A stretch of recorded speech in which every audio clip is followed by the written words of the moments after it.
जी, इस अवसर पर आप अपना अमिताभ इसका ट्रेलर लॉन्च कर रहे हैं, किस तरह की फिल्म है, क्या सब्जेक्ट है, क्या कहानी है, क्या संदेश देना चाहते हैं? देखिए ये सबसे पहले तो खैर अमिताभ बच्चन जी का, हमारे महानायक, millennium of the star of the millennium का आज उनका बर्थडे है। और अमित जी का बर्थडे तो पूरा देश सेलिब्रेट करता है। अपने समय के वो बहुत महान शख्सियत, महान अभिनेता। मैं भी उनसे बहुत ज़्यादा प्रभावित रहा हूँ। सिनेमा इंडस्ट्री में आने की वजह बहुत सारे लोग बताते हैं अमिताभ बच्चन है, तो मेरे लिए भी वही एक वजह है, जिनकी फिल्में देख देख करके दीवार उवार कहाँ कहाँ कैसे कैसे जर्नी हम लोगों ने शेयर, मतलब बचपन में उनकी फ़िल्म देखने के लिए करता था। तो ये चूँकि हमारी फ़िल्म जो है, हमारी फ़िल्म का नाम ही है अपना अमिताभ। और अपना अमिताभ जो है सिर्फ ऐसा नहीं है कि इस फिल्म में कहानी जो है सिर्फ अमिताभ बच्चन के एक फ़ैन की कहानी है। इस फिल्म में बहुत मुद्दे, समाज में बहुत सारी चीज़ें ऐसी है जिसको हमने इसमें दिखाने के एक अमिताभ बच्चन के एक फ़ैन के माध्यम से हमने जो है इसमें बहुत मुद्दे की बात की है। ऐसा मानना है कि हमारा जो देश है ये पहले सोने की चिड़िया ही थी, और अभी भी ये पूरी दुनिया में जो है हमारे भारत की ऐसी औकात है कि हम राज कर सकते हैं, लीड कर सकते हैं। लेकिन जो दो चीज़ें हमारे बीच में हैं जिसकी वजह से हम डोमिनेट नहीं कर पा रहे हैं, वो है कास्टिज़म एंड करप्शन। तो हमने इसी दो मुद्दे को इस फिल्म में उठाने की कोशिश की है। जो एक अमिताभ बच्चन का बहुत बड़ा फ़ैन है, छोटी जाति का है, उसको समाज में बहुत प्रताड़ना मिलती है, उसे बहुत मतलब समाज में बहुत संघर्ष करना पड़ता है। वो फिर अपने पिता का नाम बदलना चाहता है, उसके पिता का नाम अन्ना जमादार है। तो नाम बदलने के क्रम में उसे भ्रष्टाचार बहुत सारा दिखाई देता है कि नाम बदलने में भी, छोटे से काम के लिए भी समाज में, ऑफिस में कितने चक्कर काटने पड़ते हैं, जबकि बहुत इजी प्रोसेस है। उसमें बहुत सारी राजनीति भी आती है, बहुत सारी चीज़ें आती है। और फाइनली इस बीच में जो है अन्ना हज़ारे जी का जो है, ये 2011 की कहानी है। अन्ना हज़ारे जी का एक आंदोलन शुरू होता है, फिर वो रियलाइज़ करता है कि भाई मेरा बाप, उसे अपने जाति पर, अपने नाम पर फ़क्र होता है, उसे लगता है कि नहीं। और ये भेदभाव भी तभी मिटेगा जब छोटी जाति के लोग भी अपने आप को, अपने जाति, अपने कास्टिज़म पे, अपने कास्ट पे प्राउड फील करेंगे कि नहीं, हम ये हैं तो हैं, हम समाज की गंदगी जो है साफ़ करते हैं, हम लोगों के घर के गंदगी साफ़ करते हैं। इसमें यही मैसेज देने की कोशिश की गई है कि अन्ना देश की गंदगी साफ़ करना चाहते हैं तो हमारा बाप जो है लोगों के घरों की गंदगी साफ़ कर रहे हैं, तो उसमें कहाँ बुरा है, हम गलत काम कर रहे हैं। तो बहुत बड़ा मैसेज हमने इसमें देने की कोशिश की है। तो फिल्म अमिताभ बच्चन जी के फ़ैन के ऊपर से शुरू होती है, लास्ट में जाकर के मतलब अग्निपथ से शुरू होती है और जनपथ पे जाकर के ये फिल्म ख़त्म होती है। अपना अमिताभ काफ़ी अपना लगता है जी। इस टाइटल का सुझाव किस तरह से हुआ, चयन किस तरह से हुआ, उसकी कहानी कुछ बताएंगे आप? हाँ देखिए, जब पहले चेंज था इसका हाँ, पहले हमने इसका टाइटल रखा था अपना अमिताभ, तो सुपर हिट है, ठीक है। बट वो सुपर हिट होते होते होते थोड़ा सा क्या हुआ कि सुपर हिट कई जगह टाइटल्स भी आए, फिर नहीं, हमें लगा कि मतलब बहुत बड़ा नाम हो रहा है, तो फिर वो उसके बाद हमने इसको जो है अपना अमिताभ किया, बिकॉज चूंकि वो फैन था, है अमिताभ बच्चन का फैन है, तो फिर वो फैन टू कन्वर्ट टू अपना अमिताभ आया, क्योंकि उसको गांव में लोग अपना अमिताभ बोलते हैं, ये हमारे गांव का अमिताभ है। तो वो उस वजह से कि ये गांव का अमिताभ बच्चन है और एक बच्चन वो है जो वहाँ बम्बई में है। हाँ, और एंड ऑफ द क्लाइमैक्स जो है पूरा गांव उस पर फक्र भी करता है कि भाई ये खेल खेल में, मजाक मस्ती में इसने जो है बहुत बड़ी बातें कह दी है, कर दी है। तो प्राउड फील करते हैं सब लोग, और उसको खुद भी अपने ऊपर प्राउड उसको फील होता है कि हमने बहुत मतलब हमारा कास्ट से हमें कोई लेना देना नहीं, हम डंके की चोट पर अपने आप को जो भी है कहेंगे कि हमारी ये जाति ये है। उसका एक आप बताइए, अपना अमिताभ जब फिल्म का ऑफर आया आपके पास जी, तो बच्चन साहब की कितनी फिल्में देख डाली, क्या कुछ सीखने को मिला, किस तरह से रिसर्च की, उसके बारे में कुछ बोलेंगे आप? So thank you for asking this. थोड़ा लाउड बोलिए। हाँ, साउंड कैच कर रहा है ना? कैच कर रहा है ना? हाँ, थोड़ा लाउड। सो ये accidentally it happened to me actually, and when it happened उसके बाद विकास सर ने, जो प्रोड्यूसर्स है, और डायरेक्टर्स अजय सर, दोनों ने मुझे बुलाया कि ऐसा ऐसा है, एंड आई डिडंट नो कि I am really privilege to be here and working with this guy is amazing. So जब मुझे ये पता लगा कि I am locked and all, तो ऑनेस्टली मैंने अमित सर की बहुत कम मूवीज़ देखी है। Huge fan but still that time और आज भी मैंने कम सिनेमा देखा because it's working life and all. But जो स्क्रिप्ट मैंने पढ़ी एंड देन आफ्टर दैट जो उसमें जो मैंने रिसर्च किया है वो एक काफ़ी अमिताभ बच्चन सर जो है उनसे ही रिलेट होता है कि एक फ़ैन जो है किस प्रकार का जो उसके अंदर जो एक जो अंदर रहता है कि ये अपने बाप का नाम तक चेंज करा लेगा, इतना बड़ा fan. So it took me while to research and या ये आपकी कौन सी इमेज वाली फिल्में आपको ज़्यादा पसंद है? एंग्री गैंगमैन वाली या जो रोमांस करते थे वो वाली? All of it. इनकी कास्टिंग को लेकर के मैं एक चीज़ बोलूँगा। हमने ऑडिशन रखा था। ऑडिशन में कम से कम जो है 300 से 400 के आसपास बच्चे आए थे और हम मतलब ये चाह रहे थे, मतलब देखना चाह रहे थे कि बॉडी लैंग्वेज, थोड़ा सा लुक वाइज, ये सारी चीज़ें तो है ही, लेकिन परफॉर्मेंस वाइज भी मतलब वो कैरी कर पाता है कि नहीं। सुबह से लेकर शाम तक जो है एक ऑडिशन चलता रहा, तो लोग एंटर कर रहे थे, आ रहे थे, मैं बैठा हुआ था चेयर पे, एक एक का ऑडिशन ले रहा था और ऑडिशन के बाद ही लगता था नो। तो हर ऑडिशन में जितने बच्चे आ रहे थे नो, कोई जान पहचान नहीं, कुछ भी नहीं, कहीं से भी नहीं जानता हूँ मतलब, तो नो, मतलब हर ऑडिशन ऐसा लगा ना ये नहीं होगा, ये नहीं चलेगा। फिर दूसरा ऑडिशन नहीं, तो करीब लास्ट हो गया, शाम होने वाली थी, आया तो फिर एक और मतलब, और इसके बाद भी एक दो और बच्चे थे, तो भाई और 2-4 लोग बचे हुए हैं। मैंने कहा जब आ गए हैं तो सबको ले लो, बाद में देखेंगे, नहीं हुआ तो फिर कहीं और से सर्च करेंगे या किसी नॉन एक्टर को लेंगे या कोई चाइल्ड आर्टिस्ट में जो है परफॉर्मर जो है उसको लेंगे। तो जब इसका नंबर आया तो ये एंटर किया ये हॉल के अंदर ऑडिशन देने के लिए, वहीं से मुझे क्लिक कर गया कि नहीं ये हो सकता है, ये है अपना अमिताभ। एक छोटी सी घटना, क्योंकि मैं बहुत फेड अप हो गया था, मैं भी था ऑडिशन में, तो फेड अप हो रहे थे हम। मैं बाहर जाके चला गया, मतलब आफ्टर द हॉल, कह रहा नहीं मिल रहा। देन अजय जी का फोन आता है कि विकास जी एक बच्चा आया है, इसको जरा देखिए। मतलब तो मैंने कहा चलो ठीक है, वीडियो बनवा लीजिए, देखते हैं।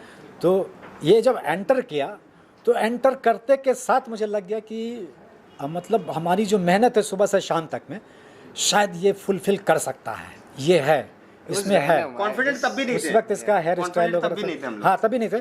फिर हमने इसको लाइन से दिए, मैंने कहा तुम थोड़ा सा वक्त ले लो, चाहो तो बाहर जाके तैयारी कर लो, लेकिन और कोई ज़रूरी नहीं है कि तुम पूरी तरह से अमिताभ बच्चन का पूरा बॉडी लैंग्वेज वैसा जो दो, तुम इसको कैसे करते हो वो करो, लेकिन ये हम फिर समझ जाएंगे कि हम करवा सकते हैं काम, क्योंकि मैं थिएटर बैकग्राउंड से हूँ, तो बहुत सारे एक्टरों के साथ काम किया, एज डायरेक्टर भी सब सारी। तो फिर ये लाइन्स वगैरह जिस तरह से लिया तो मैं बहुत एक्साइट, मैंने कहा नहीं मिल गया। फिर मैंने ये भी फेडअप होकर बाहर चले गए थे, मैंने कहा यार नहीं होने वाला। हम लोग डिस्कस कर रहे थे कि कहीं बाहर से देखते हैं यार, वो एक्टर है, वो चाइल्ड आर्टिस्ट है, वो है, उसने उसमें ऐसा काम किया था, उसको फाइनल करेंगे। तो ऐसा कर ही रहे थे, लेकिन जब ये आया इसके बाद फिर हमने शायद मतलब ऑडिशन लिया भी नहीं, जो 2-3 थे मैंने कहा पैकअप हो गया, और इससे पता भी नहीं था कि मेरा सिलेक्शन हो गया है। हमने वहीं पर उसको बिठा के उसका सब कॉन्टैक्ट नंबर वगैरह सारा डिटेल्स लिया। उसके बाद उसको हम कट टू सीधा, मतलब जब मैंने उसको फ़ोन किया कि भाई तुम आ जाओ ऑफिस, तो सरप्राइज़ होगा कि मतलब पता नहीं होगा क्या, नहीं होगा। मैंने कहा तुम हमारे लीड कास्ट हो और अमिताभ बच्चन की फिल्में देखना शुरू करो, ये फिल्में देखो, ये फिल्में देखो, ये फिल्में देखो, ये सब फिल्मों का इसमें जो है, हाँ मैंने कहा सारी फिल्में आपको देखनी है और बॉडी लैंग्वेज पर आपको काम करना है। हाँ मतलब सर जैसे आप क्या है कि वो स्मोक करते थे तो आपको लॉलीपॉप रहेगा स्क्रिप्ट में कि वो फील देने के लिए, वो कैसे बैठते थे, अग्निपथ में कैसे बैठते थे, है ना, कुछ सब सारी चीज़ों देखो और मुझे आके बताओ, करके दिखाओ। तो जब तक ये प्रोसेस चलता रहा प्री प्रोडक्शन का, तब तक बीच बीच में आना जाना सारी चीज़ें होती रही, देखता रहा मैंने कहा चलो है। और फिर मतलब कहना नहीं चाहिए, बहुत बेहतरीन काम किया है। आपको थोड़ा सा दिख भी गया होगा ट्रेलर में, छोटा सा मतलब हिस्से में दिख गया होगा। बहुत अच्छा काम किया, बहुत डाउन टू अर्थ होकर काम किया, बहुत प्यारा काम किया। आई रियली मतलब हैप्पी। आपके दोनों पोस्टर्स देखें तो काफ़ी इफेक्टिव लगते हैं, काफ़ी इम्पैक्टफुल लगते हैं जी। ये दोनों फोटो या दोनों पोस्टर का चयन कैसे हुआ, किस तरह से प्लानिंग थी आपने? ये सिनेमा का ही हिस्सा है ये, और इसमें हालांकि बहुत सारे और भी कलाकार हैं। अनुपम भाई की आखिरी फिल्म है, अनुपम श्याम जी की ये आखिरी फिल्म है, और इस फिल्म के बाद ही वो बीमार पड़ गए थे, फिर उनकी डेथ हो गई। मुकेश भट्ट हैं, बहुत सारे एक्टर हैं, मतलब जाने पहचाने से बहुत सारे एक्टर हैं इसमें। तो लेकिन चूँकि फिल्म पूरी तरह से टाइटल हमारा अपना अमिताभ है, तो हम फोकस उसी हिसाब से कर रहे थे कि भाई एक सोलो लिया जाए। बाकी आर्टिस्ट के साथ भी पोस्टर्स हैं, वो डेली डिस्कशंस होते थे हम लोग। मैंने एक्चुअली क्या तो फिर इस फिल्म में एज ए क्रिएटिव प्रोड्यूसर भी काम किया है। हाँ, तो फिर मैं और अजय जी, चूंकि अभी अजय जी का स्वास्थ्य भी थोड़ा था, तो मैं पूरा सारा कोऑर्डिनेट हम लोग करते थे कि क्या करना है, इसको कैसे रखना है। बहुत मेहनत की। पोस्टर्स को भी मेरे पास कम से कम मैंने 20-30 पोस्टर्स हैं मेरे इस फिल्म के, बट एक पोस्टर देखने के बाद लगता था नहीं यार इसमें कुछ और है। पोस्टर वाले तक परेशान, डिज़ाइनर तक परेशान हो गए थे कि यार क्या चाहते हो सर। मैंने कहा जो चाहते हो वो दो, तो बार बार बना रहे हैं 20 दिन लग गए, 25 दिन, तब जाके फिर मैंने कहा नहीं ये बेटर। मतलब पोस्टर तो इसके मेरे पास कम से कम 20-30 हैं। पोस्टर देखने के बाद ऐसा लगे कि अमिताभ बच्चन के नहीं तो अमिताभ बच्चन के ऊपर जरूर कोई फिल्म है। म्यूजिक को कितना स्कोप है? म्यूज़िक है इसमें, एक गाना है, और गाने के भी लाइंस बहुत प्यारे हैं, और उस गाने को गाया है शाहिद माल्या जी ने, है ना। वो भी बड़े सिंगर ही हैं, ठीक ठाक सिंगर है, उन्होंने गाया है। एक गाना है इसमें, तो बीच बीच में सॉन्ग्स आते हैं। ट्रेलर में हमने गाने को नहीं रखा है। फिल्म की रिलीज को लेकर किस तरह से प्लानिंग है? फिल्म कहाँ से रिलीज होने वाली, कितने थिएटर में रिलीज? हाँ, रिलीज़ के बारे में थोड़ा सा चीज़ें रिलीज के विषय में एक्चुअली क्या है, इस फिल्म को हम ऑल इंडिया रिलीज करेंगे।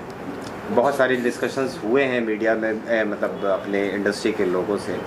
कुछ लोग बड़े इंटरेस्टेड भी हैं कि हाँ चलो हम बैनर लेकर आते हैं, हम करते हैं, बट फाइनली हम इसको अभी एंड ऑफ द दिसंबर तक प्लान कर रहे हैं कि हम इसको लेकर आएँ। तो कोशिशें जारी हैं और जल्दी लेकर आएंगे, जैसा पब्लिक का रिस्पांस आएगा, जैसा आप लोग पहुंचाएंगे। जब तक मतलब ये है कि एक छोटे सिनेमा को जो है ना रिलीज़ के लिए बहुत सारी परेशानी होती है, और रिलीज़ के बजट्स होते हैं, बहुत सारी परेशानियां होती हैं। बट मैं चाहता हूं कि अब जब जनता को पसंद आएगी ये फिल्म, या जनता इसको अप्रिशिएट करेगी, तो ऑटोमेटिकली हिंदुस्तान के कोने कोने तक पहुँचेगा ये सिनेमा। और इस तरह के सिनेमा को पहुँचना भी चाहिए, क्योंकि एंटरटेनमेंट प्लस समाज का एक आईना, कि समाज को एक तड़का दे रहे हैं। इस फिल्म का एक डायलॉग है, मैं कहना चाहूँगा कि एक अन्ना वो है बापू जो भ्रष्टाचार की गंदगी दूर करने के लिए देश के दिल्ली में बैठा है, और एक अन्ना मेरा बापू है जो गांव की गंदगी दूर कर रहा है। तो मैं इसके काम को अब छोटा नहीं समझता। तो ये एक मैसेज है कि वो अपने आप में प्राउड फील कर रहा है एंड ऑफ द डे। हालांकि पूरी फिल्म की कहानी नहीं बताई जा सकती, क्योंकि मैंने बहुत कुछ बता दिया हम लोगों ने बता दिया, पर हम चाहते हैं कि देश तक पहुंचे ये मुद्दा। लेकिन ये सिर्फ फिल्म जो है अमिताभ बच्चन के फैन के ऊपर नहीं है, ये एक बहुत मुद्दे की फैन है, मतलब मुद्दे की फिल्म है, जिसमें समाज की का आईना भी हमने दिखाया है। इसमें गंदगी दिखाया है, समाज में क्या परिवर्तन होना चाहिए, उन सब सारी चीज़ों को दिखाया है। और बाकी तो आपने देखा ही, मतलब बेटा आप अपने किरदार के बारे में कुछ बताएंगे? थोड़ा सा ग्रे शेड्स देखने को मिला हमें टीजर में। जी, मैं ज़रूर। तो मैं इसमें नेगेटिव कैरेक्टर प्ले कर रहा हूँ, जो पहली बार मैंने किया है। मैं हमेशा पॉजिटिव करता हूँ, बट इसमें नेगेटिव, और मुझे करना था क्योंकि मैंने कभी किया नहीं था एक्सपीरियंस में। इसमें ज़मींदार का लड़का प्ले कर रहा हूँ, रिच फैमिली से बिलोंग करता है, और ऐसे जमादार के बेटे को रैगिंग करता है, बुलिंग करता है, और in the end of the movie इसको अपने के ऊपर रिग्रेट भी फील होता है, क्योंकि फिर जब उसको रियलाइज़ होता है कि यार इसकी जो सोच ज़्यादा मायने रखती है। और ये जो फिल्म है, ये फिल्म बहुत आर्टिस्टिक सब्जेक्टिव है, जो आजकल देखने नहीं मिलती है। आजकल फैमिली के साथ हम मूवीज़ सब नहीं देख सकते, लेकिन ये एक ऐसी फिल्म है जो फैमिली के साथ हम देखेंगे, और जो भी देखने जाएंगे मैसेज लेके आएंगे। एंड बहुत अच्छी तरह से सर ने डायरेक्ट किया हुआ है, एंड विकास सर जिन्होंने बाखूबी बहुत सारे अच्छे एक्टर्स को इकट्ठा करके ये फिल्म को बना के अभी लॉन्च करने के लिए जो इन्होंने मेहनत की है, बाखूबी तारीफ़ है। सो बस यही आशा करते हैं कि आप सब लोगों को ये फिल्म पसंद आए, हमारा कैरेक्टर, हमारा किरदार पसंद आए, एंड गॉड्स ग्रेस। आपके लिए अमिताभ क्या मायने रखते हैं? क्योंकि हमारे दौर में सिर्फ हमारे लिए एक सदी के महानायक वही हुआ करते थे। उनकी फिल्में देखने के लिए हमारे अंदर एक जुनून होता था, एक पागलपन होता था। आज की पीढ़ी, जैसे आज की जनरेशन से आप बिलोंग करते हैं, तो आपके लिए अमिताभ क्या मायने रखते हैं? जी, अमिताभ सर के साथ मैंने अभी जस्ट एक ऐड की थी एंड आप कह रहे हैं आपके ज़माने के वो बहुत बड़े महानायक हैं, जबकि मैं मानता हूँ कि वो आज भी वही बड़े महानायक हैं। और जब शायद खुदा ना खास्ता ऐसा हो कि वो ना रहे, पर फिर भी वो हमेशा बड़े महानायक रहेंगे, भले कितने भी एक्टर्स आएँ, क्योंकि उन्होंने जो अपना ऑरा बनाया है वो आई डोंट थिंक सो कोई और बना पाएगा। क्योंकि नॉट ओनली स्क्रीन के सामने, बल्कि जब आप उनके साथ काम भी करते हैं स्क्रीन के पीछे, वो बहुत अच्छे इंसान हैं। पैकअप हो जाने के बाद वो खुद बोलते हैं सामने से कि आइए फ़ोटो खींचे हमारे साथ पैकअप के बाद, जो बहुत नहीं करते कोई एक्टर्स, आजकल के एक्टर्स नहीं करते हैं। जावेद अख्तर साहब का मैं एक बाइट देख रहा था, मतलब सोशल मीडिया पे ही, तो उनका तो बहुत बड़ा योगदान है अमित जी के पीछे। तो उन्होंने कहा जिसमें सब कुछ होता है वही अमिताभ होता है। बिल्कुल, जो टाइम का पंक्चुअल होता है, जो व्यवहार में बहुत अच्छा होता है, जो अभिनय बहुत अच्छा करता है, जो जिसमें सब कुछ होता है वही अमिताभ होता है। बाकी और कोई अमिताभ नहीं हो सकता है। बिल्कुल, दिस इज़ फैक्ट।